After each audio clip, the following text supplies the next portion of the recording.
Hey there everybody, and welcome to DnD Horror Stories with DnD Doge. In today's video, we have a story about a D&D player that joins a game to seemingly just insult the Dungeon Master. A story about a group that makes one particular player the butt of the joke by purposely killing off all their characters. And much more. But before we get into those, here's a kitty to help this video get some likes and appease the algorithm dragon.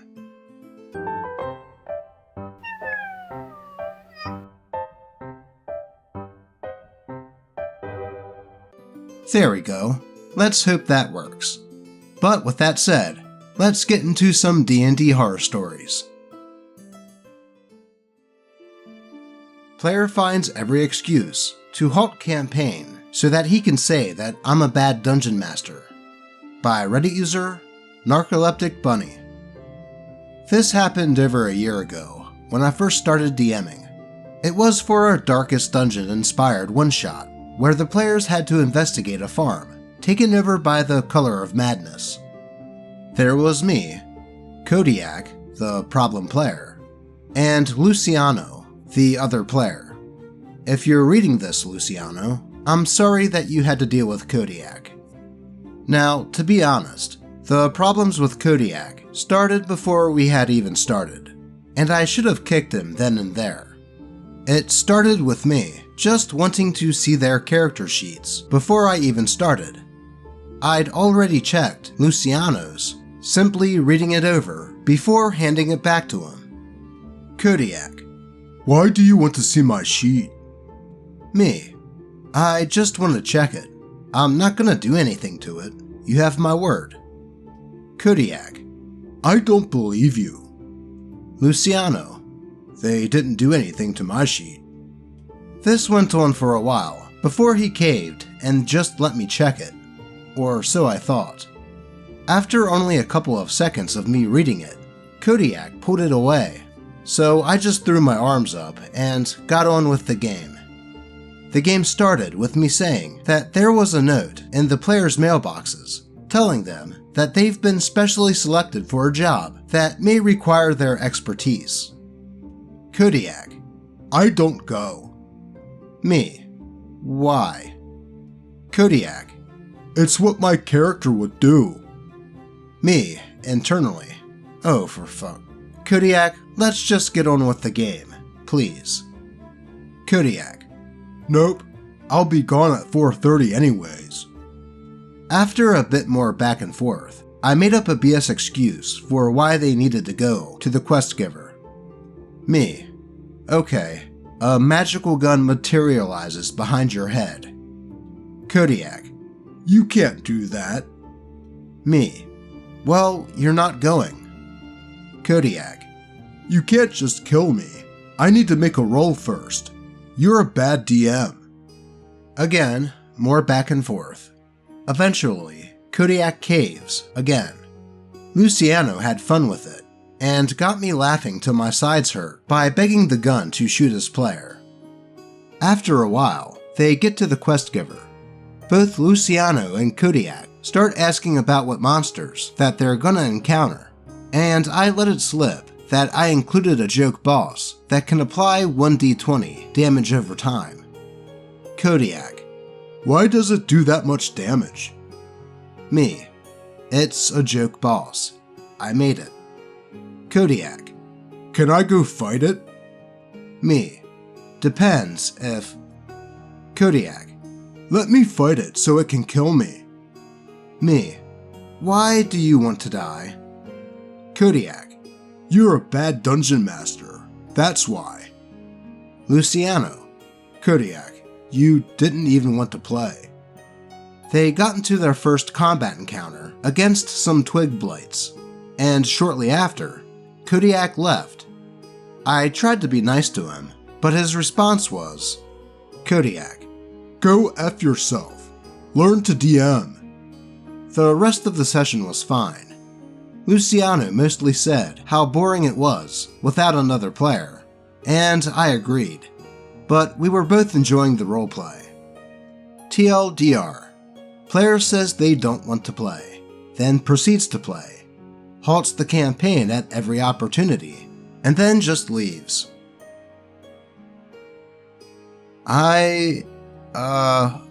What the heck was that? I am legit confused after reading that. What the heck was Kodiak's problem? It just seemed like he was there and just wanted to derail things. Like he didn't even have any intention of playing at all. Did it all stem from him not wanting to show OP his character sheet? Because if that's the case, talk about being petty. It also makes me wonder what the relation was between OP and Kodiak. Were they friends? Was Kodiak just some random player that joined the game? All I know for sure is that story gave me a headache. So let's move on. My character gets assassinated because of something I had zero control of. By Reddit user Mass. Let's get some things straight. The party consisted of Sorcerer, me, a Monk, Fighter, and a Wizard. The Dungeon Master had us teleported to Wildmount for some mission that the Acquisition Inc. listed us to do. 10 minutes in, my Sorcerer falls into a pool of mercury because I nat 1'd my perception, despite everyone else noticing it. The Dungeon Master asked if anyone would call it out so my character could avoid it, and they all said no. So I fall in mercury. I get a wisdom save, but nat 1 again, and ended up being controlled to attack my party. So we rolled initiative. My Sorcerer gets stunlocked by Monk and knocked out before taking a turn, falling unconscious. Dungeon Master says, "Okay, so you are no longer controlled. We'll keep initiative going to see if you can get stabilized." My turn comes, and I have a death save, rolling another nat 1 for 2 failed death saves. Man, the RNG gods just did not favor OP here, huh? Monk's turn comes up, and he says, "I kill him," and 1 unarmed strike later, I am dead. Now, I would have been fine if he argued that his character wouldn't know that my Sorcerer is off mind control, or whatever, but his explanation is, since the start of the campaign, he rolled a dice and decided at random that my character is assigned to him as a job to be assassinated. Mind you, this wasn't even discussed with the DM, nor me. My character backstory was so empty of enemies or things that knew about his existence to begin with, so I was surprised that for no reason he was marked for death. So I had to sit the rest of the session dead, and I eventually left and never returned. Now, that is an out-of-nowhere excuse just to straight kill your character. I mean, it would be just a bit more understandable if OP's character had some backstory that would have him be a target for something. But for Monk to just randomly off OP's character, all because of a random dice roll at the beginning of the campaign, is kind of BS. So I don't blame OP for not going back to that game. On to the next one. Group made it a running joke when my character would die. By Reddit user IanMT22. Not a super bad horror story, but one that's followed me for a while. I started playing tabletop games around 14 years ago, and I'm honestly surprised that I still love them with the way I was treated at first. So I met a guy who introduced me to a group because he heard that I wanted to try out role-playing games.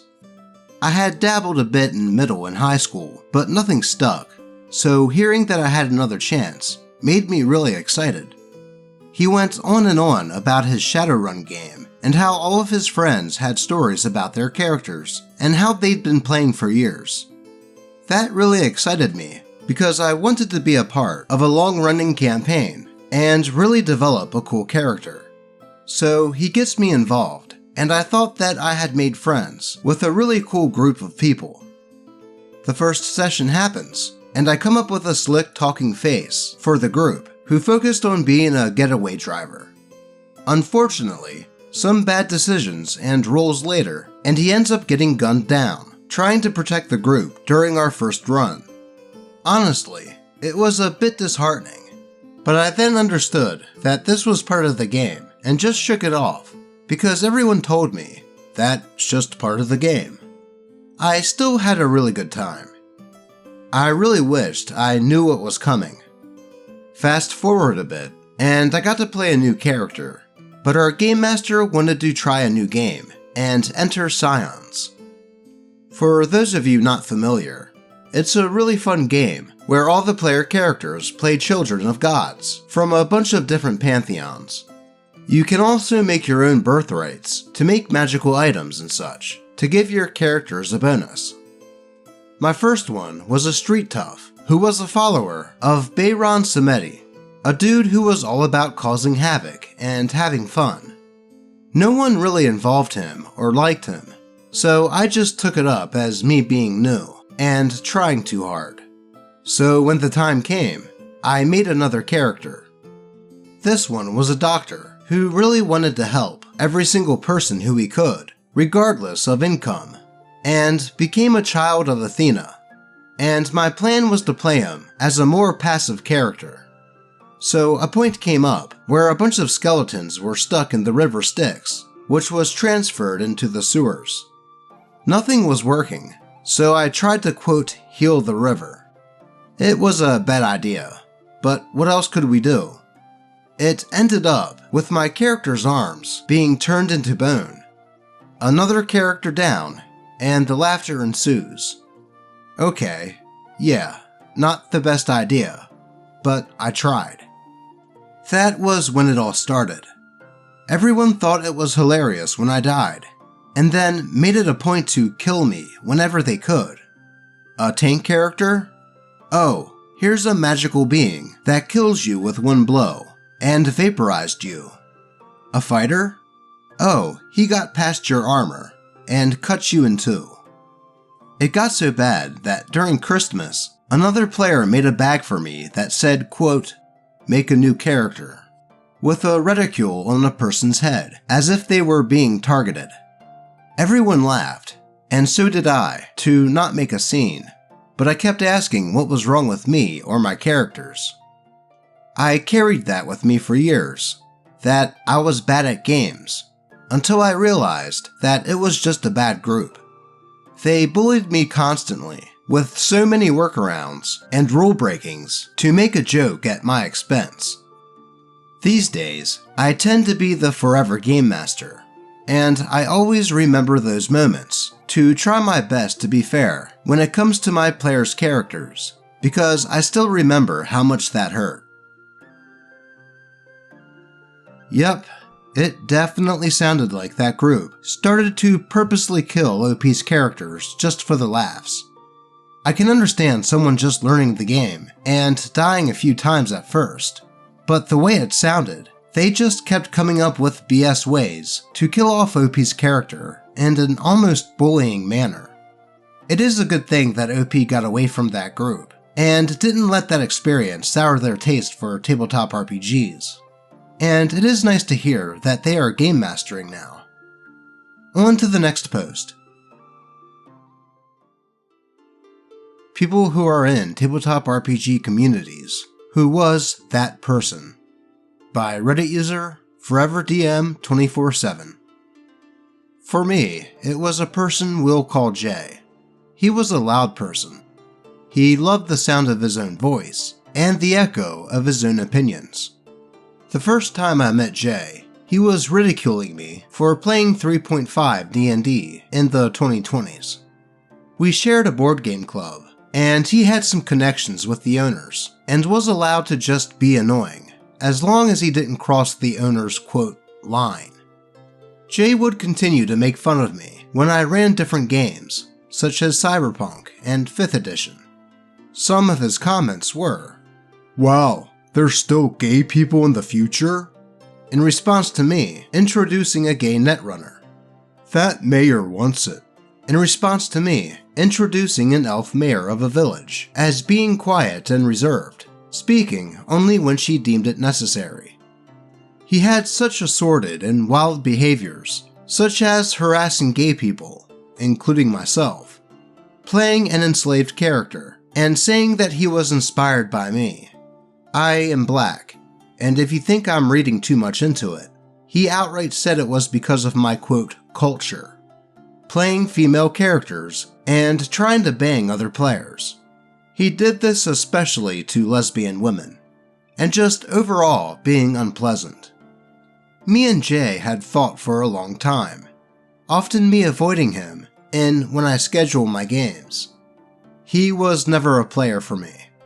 He was eventually kicked out after me and the other GMs started taking our games to our own homes, or players' homes, to avoid him, and the owner didn't like the loss of business. So, who was your Jay, or that person? Wow, I'm surprised that OP and the other patrons of the game club dealt with Jay for that long, and it kinda speaks volumes to the owners that they tolerated Jay's behaviors only until they started to lose business because of it. And the fact that Jay would ridicule OP about what systems he was playing when Jay wasn't playing in them is just purposely being an a-hole. At least OP and his players were able to get rid of the problem by just taking the game somewhere else. Let's move on. That time my dungeon master railroaded me into a class and took away my choices. By Reddit user Spider272022. So this was my first time playing D&D. It happened during the peak of the pandemic in 2020, and I was bored, so I decided to join a D&D Discord server to find a group to play with. I made it clear that I was new to the game and did not know a lot of the ins and outs of the game. That is when I found a group with 2 players and a dungeon master. I don't remember names, but I remember that the other 2 players had chosen a monk and a paladin. However, monk was not the problem here. Paladin and dungeon master were. The monk was pretty chill and quiet, rarely asserting his opinion. So when I asked for help with my character sheet, the dungeon master and paladin asked me what I wanted to play. It was pretty chill so far. I told them that I always wanted to play a magic class with access to a lot of spells, including team help and damaging spells. At the time, I only really knew wizard as a class and thought that it was the only spellcasting class available. The dungeon master and paladin then told me the pros and cons of each spellcasting class, but before I could decide for myself, the dungeon master told me to put sorcerer down on my character sheet. I did just that because I was naive and I thought this was how it was done. I was only around 18 at the time, whereas the dungeon master and the other 2 players were in their mid-20s. So after putting down sorcerer, I asked, what does that come with? The dungeon master just told me what to put down for skills, ability modifiers, and everything else without explaining to me what it all meant. I think I was also told to put down the hermit as a background, without my DM telling me why or what that meant. Of course, I also didn't know what the items given to me could do, like the herbalism kit. So when it came time to investigate what spells I could use, this is when Paladin interjects. Paladin tells me instantly to make one of my spells enlarge reduce. His reasoning? Monk had an ability to increase their size, and it would be better to help him get even bigger because it would be funny. What followed was Dungeon Master and Paladin telling me what spells to put on my spell sheet without explaining why, and getting irritated when I didn't follow along. So my whole spell sheet ended up being spells that could support the other 2 players, rather than being a damage-focused spellcaster like I wanted. When it came to our first session, I was excited to roleplay for the first time in a game like this, although roleplay was not new to me. Our first session was about 2.5 hours long, and most of it was spent focusing on Paladin's character and monk. I was introduced as a sorcerer for hire, and the Paladin hired me to help him with a problem. Towards the end of the session, The paladin brought me to a shack where a magical book was. Apparently, only people with arcane knowledge could read it. When I asked to investigate the book without actually reading it, the dungeon master said that it seems like a normal book without having me do a roll. When I said that I wanted to leave the shack since the book felt weird to my character, the dungeon master told me that the door was locked now. So I was forced to read the book, and my sorcerer ended up taking half of his health in psychic damage. It turns out that I couldn't read it after all. This was not the only time in the session that I had my choices taken away from me, forcing me down a singular path. After that session, I still wanted to play, since I did not see it as a bad experience back then. I just thought that was how D&D was played. So I asked the group chat when would session 2 be. I waited 3 weeks before asking again, and no one ever responded. So after waiting a month, I just left the group chat. Ironically, the sorcerer I made is still one of my favorite characters. I changed up his spells and his background after learning more, and he is now one of my more prominent NPCs in a campaign that I am DMing. It's one thing to help a new player out when creating a character by guiding them through it and asking what they want to be and explaining things along the way. But it just sounded like this DM and paladin basically made OP's character for them, and in a way that would only benefit the other players at the table. Then, they basically railroaded him into doing certain things that the DM probably had in mind to move some sort of pre-planned plot along. Then, after all that, when OP inquired about when the next game would be, they basically just ghosted him. I wonder if it's because they already got out of OP what they wanted, or if they just thought that OP wasn't a good fit for their table. Either way, they could have let OP know, instead of just ignoring him. Though at least some good came out of it, as OP eventually learned the ins and outs of D&D, and made that character to be one of his favorites. So at least there's a bit of a happy ending here. Let's move on. I pull off a massive multi-kill with Fireball, and never get to use the spell again. By Reddit user Potato271. So I'd been playing a campaign with the same group for ages. We met once a week and played for a couple of hours at a time. We mostly played fairly short low-level campaigns, with the Dungeon Master rotating, so we didn't really get an opportunity to try out the higher level stuff. One time though, the DM at the time decided to run a longer campaign from level 1 to 10. It was really fun, even though we progressed quite slowly. After about half a year of real time, we finally hit level 5. Now, we were a party of 5. A sorcerer, me, a wizard, a cleric, a paladin, and a rogue. Now, both the wizard and I took Fireball on a level up, because why wouldn't you? And we were really excited to blow some stuff up. The Dungeon Master liked to run relatively long dungeons, with little to no opportunity to rest, so we always had to conserve resources, and in fact, often ended up with only cantrips left anyway. So both the wizard and I hoarded our 3rd level slots. We reached the final battle with 1 each, as I used counterspell once, and the wizard burned a slot on Dispel Magic. The final battle is against a necromancer who's created simulacra of the party and raised a horde of skeletons. All of them are quite close together. Perfect, right? We roll initiative.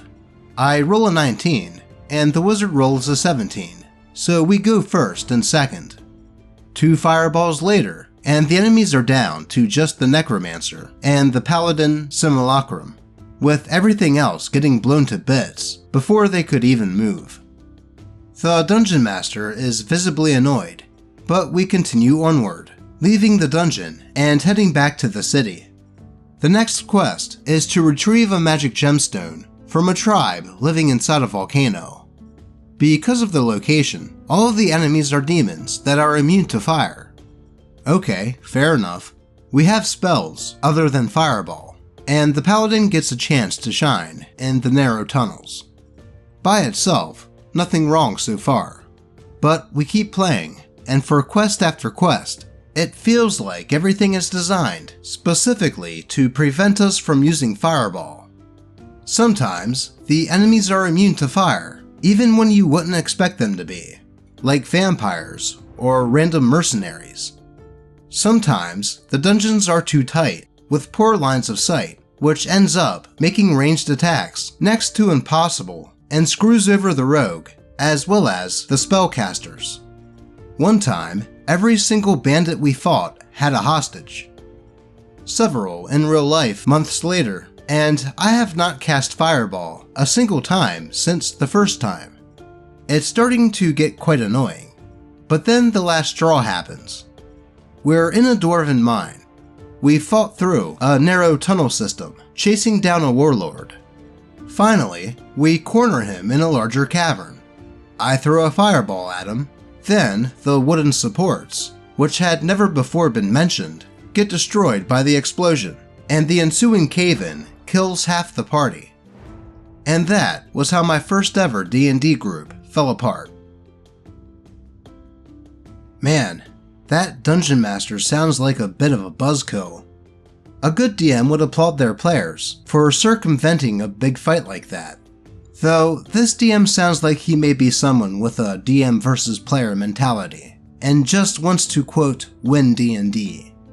It just sounds like this Dungeon Master was salty about it, and purposely made the rest of the fights non-fireball friendly, until that last fight, where he decided to kill half the party out of spite. That is kind of a crappy thing to do, and it is a shame that it broke up the entire gaming group. Hopefully, OP and the other players eventually found other games to play in. But that is all I have for you today. As always, I appreciate all of you, and may your games remain horror story free. Until next time.